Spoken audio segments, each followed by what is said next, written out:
ہم وہی کہیں گے جو ہمارا دین ہم کو بتاتا ہے، عمل کرو تو تمہارا بھلا ہے۔ الحمدللہ رب العالمین والصلاة والسلام علی سید الانبیاء والمرسلین، اما بعد، اعوذ باللہ من الشیطان الرجیم، بسم اللہ الرحمن الرحیم، ان اللہ وملائکتہ یصلون علی النبی یا ایہا الذین آمنوا صلوا علیہ وسلموا تسلیما، اللہم صل علی سیدنا وشفیعنا وحبیبنا ومولانا محمد وبارک وسلم صلاۃ وسلام علیک یا رسول اللہ صلی اللہ تعالی علیہ وسلم۔ وقالوا اتخذ الرحمن ولدا، اور کافروں نے کہا رحمان نے اولاد اختیار کی ہے۔ لقد جئتم شیئا ادا، بے شک تم نے بہت سخت بات کہی ہے۔ تکاد السماوات یتفطرن منہ وتنشق الارض وتخر الجبال ہدا، قریب ہے کہ اس بات سے آسمان پھٹ جائیں اور زمین شک ہو جائے اور پہاڑ ریزہ ریزہ ہو جائیں۔ ان دعوا للرحمن ولدا، کہ انہوں نے رحمان کے لیے اولاد کا دعویٰ کیا۔ وما ينبغي للرحمن ان يتخذ ولدا، رحمان کے لیے یہ لائق نہیں ہے کہ وہ کسی کو بیٹا بنائے۔ ان کل من فی السماوات والارض الا آتی الرحمن عبدا، آسمانوں اور زمینوں میں سے ہر ایک رحمان کے سامنے بندہ ہو کر کے حاضر ہوگا۔ لقد احصاہم وعدہم عدا، اللہ نے ان سب کا احاطہ کر لیا ہے اور ان کو گن لیا ہے۔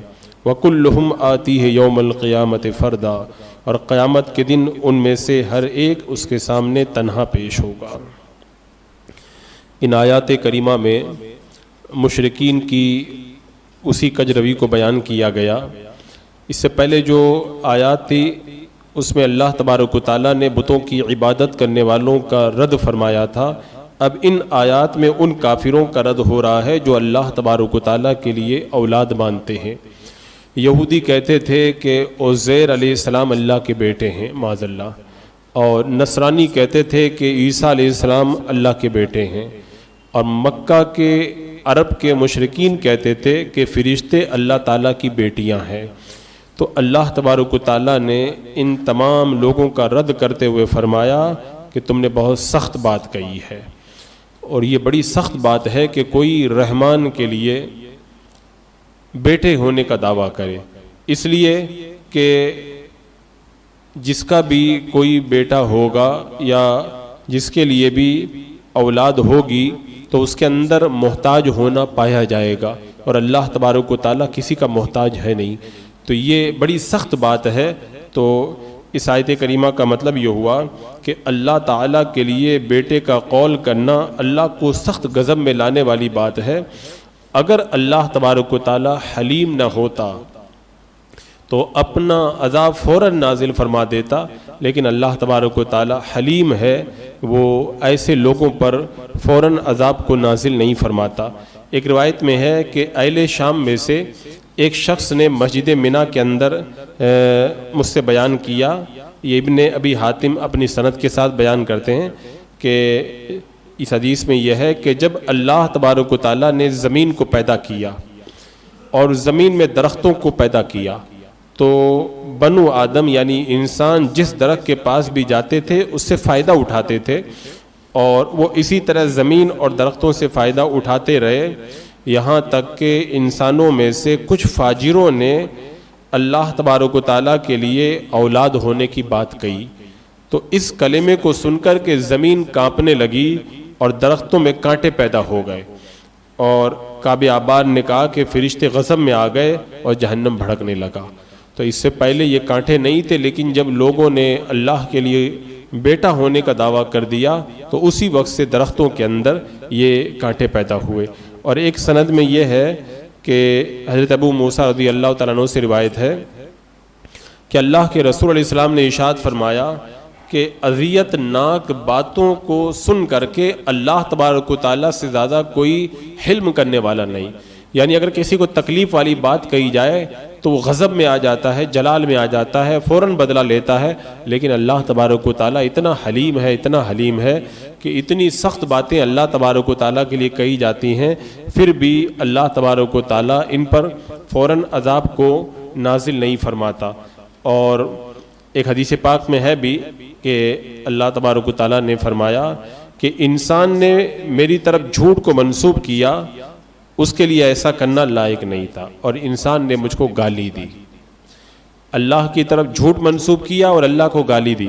جھوٹ تو یہ ہے کہ وہ انسان یہ کہتا ہے کہ مرنے کے بعد مجھے دوبارہ نہیں زندہ کیا جائے گا، یہ وہ جھوٹ بولتا ہے. اور جو گالی اللہ تعالیٰ کو دی وہ یہ ہے کہ اللہ کے لیے جو ہے وہ بیٹا ہونے کا دعویٰ کرتا ہے، کیونکہ اولاد کو اللہ تعالیٰ کے لیے ثابت کرنا یا اللہ تعالیٰ کے لیے جز کو ثابت کرنا یہ ترکیب کی دلیل ہے، اور ترکیب کو ثابت کرنا اس میں محتاج ہونا پایا جاتا ہے. تو یہ بہت بڑی گالی اللہ تعالیٰ کے لیے کہ معاذ اللہ کے لیے بیٹا بنانا اللہ تعالیٰ کو محتاج ہونے کا قول کرنا ہے. تو اللہ تعالیٰ نے فرمایا کہ انسان میری طرف جھوٹ بھی منسوب کرتا ہے اور مجھے گالی دیتا ہے، معاذ اللہ رب العالمین. اور اسی طرح یہاں پہ جو یہ فرمایا گیا کہ اللہ تبارک و تعالیٰ کے لیے جو یہ اولاد کا قول کر رہے ہیں، قریب ہے کہ ان کی بات سے آسمان پھٹ جائیں، زمین شک ہو جائے، پہاڑ ریزہ ہو جائے. یہ اتنی سخت بات ہے کہ پہاڑ، آسمان اور زمین بھی اس چیز کو برداشت نہیں کر سکتے، لیکن صرف اللہ کا حلم ہے کہ اللہ تعالیٰ مہلت دے رہا. ورنہ اللہ تعالیٰ اگر ایسے لوگوں پہ عذاب کرے، سمندر کو اشارہ کر دے، ہواؤں کو اشارہ کر دے، تو ایسے اللہ کے لیے شرک اور اس طرح کا قول کرنے والوں کو یہ ایسے عذاب میں گرفتار کر دیا جائے کہ ان کو بھاگنے کا چارہ بھی نہ رہے. لیکن اللہ تعالیٰ انہیں ایک مہلت دیتا ہے ایک زمانے تک جو ان کے لیے ٹھہرایا گیا ہے. جب وقت آئے گا تو پھر اللہ تعالیٰ ان کا مواخذہ فرمائے گا. پھر فرمایا ان الذین آمنوا وعملوا الصالحات سیجعل لهم الرحمن ودا، بے شک جو لوگ ایمان لائے اور انہوں نے نیک کام کیے، عنقریب رحمان ان کے لیے لوگوں کے دلوں میں محبت پیدا کر دے گا، ان کے لیے محبت پیدا کر دے گا. اور ہم دیکھتے ہیں جو بندہ مومن ہو، نیک ہوتا ہے، تو لوگوں کے دلوں میں اس کی محبت پیدا ہو جاتی ہے اور لوگ اس کے ساتھ میں محبت کا برتاؤ کرتے ہیں. حضرت ابو ہریرہ رضی اللہ تعالیٰ عنہ سے روایت ہے، اللہ کے رسول علیہ السلام نے فرمایا جب اللہ کسی بندے سے محبت کرتا ہے تو جبریل کو ندا کر کے فرماتا ہے بے شک اللہ فلاں بندے سے محبت کرتا ہے تو تم بھی اس سے محبت کرو. پھر جبریل اس سے محبت کرتے ہیں، پھر جبریل آسمان والوں میں ندا کر دیتے ہیں کہ اللہ فلاں بندے سے محبت کرتا ہے تم بھی اس سے محبت رکھو، تو اس بندے سے آسمان والے بھی محبت رکھتے ہیں. پھر زمین والوں کے لیے بھی اس کے لیے مقبولیت رکھ دی جاتی ہے. تو بندہ اگر ایک بند کمرے میں رہتا ہے، اس سے کوئی ملتا بھی نہیں ہے، پہاڑ کی ایک چوٹی میں گوفا کے اندر بیٹھ کے عبادت کرتا ہے، کوئی اس کو جانتا بھی نہیں ہے، لیکن ہوتے ہوتے آسمانوں میں، زمین میں اس کا ایسا چرچا ہو جاتا ہے کہ لوگ اس کو ڈھونڈتے ہیں اس سے ملاقات کرنے کے لیے. تو یہ سب وہی ہے کہ جب بندہ نیک بن جاتا ہے تو اللہ لوگوں کے دلوں میں اس کی ایسی محبت ڈال دیتا ہے کہ وہ اگر لوگوں سے چھپتا پھرے تب بھی لوگ اس سے محبت کرتے ہیں. بہت سارے بزرگوں کے بارے میں دیکھا گیا، جیسا کہ شیخ عبد الوہاب جو شیخ عبدالحق مودودی سے دہلوی رحمۃ اللہ تعالیٰ علیہ کے پیر و مرشد ہیں کہ جو ہے وہ تربیت فرمانے والے ہیں، وہ خود فرماتے ہیں ان کے بارے میں کہ تھوڑے دن تک کہیں جاتے تھے تو لوگ ان کے یہاں بار بار ہجوم لگا کر کے آنا شروع کر دیتے تھے، تو تھوڑے تھوڑے دنوں میں ان کو جگہ بدلنا پڑتا تھا. بہت سارے ایسے اولیاء کرام ہیں وہ کچھ دن یہاں پہ رکتے، کچھ دن کہیں اور چلے جاتے، کہیں اور چلے جاتے، کیونکہ جہاں پر بھی وہ جاتے لوگ ان کے پیچھے پڑ جاتے تھے. تو لوگوں کے دلوں میں یہ محبت کیسے پیدا ہوئی؟ یہ صرف اللہ تبارک و تعالیٰ ہی لوگوں کے دلوں میں محبت ڈالنے والا ہے. تو بندہ جب اللہ کا ہو جاتا ہے تو لوگ اس سے محبت کیا کرتے ہیں، اور صرف انسان ہی نہیں بلکہ جانور، چرند و پرند سب اس سے محبت کا برتاؤ کرتے ہیں اور اس کے ساتھ میں محبت کرنے لگ جاتے ہیں. آپ اس سلسلے میں اولیاء کرام کی تاریخ پڑھ کے دیکھیں، اولیاء کرام کی زندگی کو دیکھیں. حضرت ابن عباس رضی اللہ تعالیٰ عنہما سے روایت ہے، اللہ کے رسول علیہ السلام نے ارشاد فرمایا اللہ تعالیٰ نے نیک لوگوں اور ملائکہ مقربین کے دلوں میں مومنین کی الفت اور محبت پیدا کر دی ہے. یعنی ایسے لوگوں سے، نیک پرہیزگار لوگوں سے سب محبت کیا کرتے ہیں. آپ دیکھیں انبیاء کرام، صحابہ کرام، اسی طرح اہل بیت پاک، اولیاء کرام، غوث کتب، ان سب سے لوگ کتنا پیار کرتے ہیں۔ حضور سیدنا سرکار غوث اعظم آج سے کتنے سال پہلے، 1000 سال کا عرصہ گزر گیا، اس سے پہلے دنیا میں موجود تھے، لیکن آج آپ دیکھیں جگہ جگہ غوث پاک کے نام کی نیاز کروائی جاتی ہے، ان کے نام کا عرس منایا جاتا ہے، ان کے نام پہ لاکھوں لاکھ کروڑوں روپیہ لوگ خرچ کرتے ہیں۔ کیسے کرتے ہیں؟ یہ ساری محبت اللہ ہی نے تو لوگوں کے دلوں میں پیدا کی ہے۔ انہوں نے اپنی ساری زندگی نیکیوں میں گزاری، اللہ نے لوگوں کے دلوں میں ان کی محبت پیدا کر دی۔ حضرت خواجہ معین الدین چشتی اجمیری، شیخ مجدد الف ثانی، نظام الدین اولیاء، اسی طرح مخدوم اشرف جہانگیر سمنانی، مخدوم فقی علی مائمی، بہاؤدین شاہ بابا، اعلیٰ حضرت سرکار مفتی اعظم حضور تاج الشریعہ، سارے بزرگان دین، ان کی محبتیں لوگوں کے دلوں میں کہاں سے آئیں؟ وہ سب صرف اور صرف یہی ہے کہ جب وہ نیک بن کر کے رہے تو اللہ نے لوگوں کے دلوں کے اندر ان کی محبتیں پیدا فرما دی۔ اور پھر ارشاد فرمایا فَإِنَّمَا يَسَّرْنَاهُ بِلِسَانِكَ لِتُبَشِّرَ بِهِ الْمُتَّقِينَ وَتُنذِرَ بِهِ قَوْمًا لُدًّا، ہم نے اس قرآن کو آپ کی زبان میں آسان کر دیا تاکہ آپ اس سے متقین کو بشارت دیں اور جھگڑالو قوم کو اس سے ڈرائیں۔ یہ قرآن مقدس کی جو آیات ہیں، ان آیات کے اندر نیک لوگوں کے لیے بشارتیں ہیں اور بدبختوں کے لیے عذاب کی وعیدیں ہیں۔ تو اے محبوب، نیکوں کو بشارت دو اور برے لوگوں کو عذاب سے ڈراؤ۔ وَكَمْ أَهْلَكْنَا قَبْلَهُمْ مِنْ قَرْنٍ هَلْ تُحِسُّ مِنْهُمْ مِنْ أَحَدٍ أَوْ تَسْمَعُ لَهُمْ رِكْزًا، اور ہم اس سے پہلے کتنی صدیوں کے لوگوں کو ہلاک کر چکے، کیا آپ ان میں سے کسی کو دیکھتے ہیں یا ان میں سے کسی کی آہٹ سنتے ہیں؟ کتنے ایسے لوگ تھے، بڑی بڑی قومیں آئیں، بڑے بڑے بہادر لوگ گزرے، بڑے مالدار لوگوں کا گزر ہوا، لیکن جو اللہ اس کے رسول پہ ایمان نہ لائے ان کے نام و نشان تک مٹ گئے۔ آج ان کو کوئی جاننے والا نہیں، نہ ان کی کوئی آہٹ سنائی دیتی ہے، نہ ان کا کوئی چرچا سنائی دیتا ہے۔ بڑے بڑے شاہاں ہوئے، بادشاہ آئے، وہ مٹ گئے، ان کا نام و نشان بھی مٹ گیا۔ اور جو اللہ کا نیک بندہ بن کر کے زندگی گزارتا ہے تو اس کی بات ہی الگ ہوتی ہے۔ حدیث پاک میں ہے کہ اللہ تعالیٰ کے نزدیک مبغوض ترین ہر وہ شخص ہے جو سخت جھگڑالو اور شرارتی ہو۔ ایسے بندے کو اللہ تعالیٰ کبھی پسند نہیں کرتا۔ تو ایسے لوگوں کی جو جماعتیں آئیں وہ گزر گئی، آج ان کو کوئی جاننے والا نہیں۔ مطلب یہ ہوا اللہ نے ان کو تباہ و برباد کر دیا، ان کی جڑ اکھاڑ دی، ان کا نام و نشان مٹا دیا۔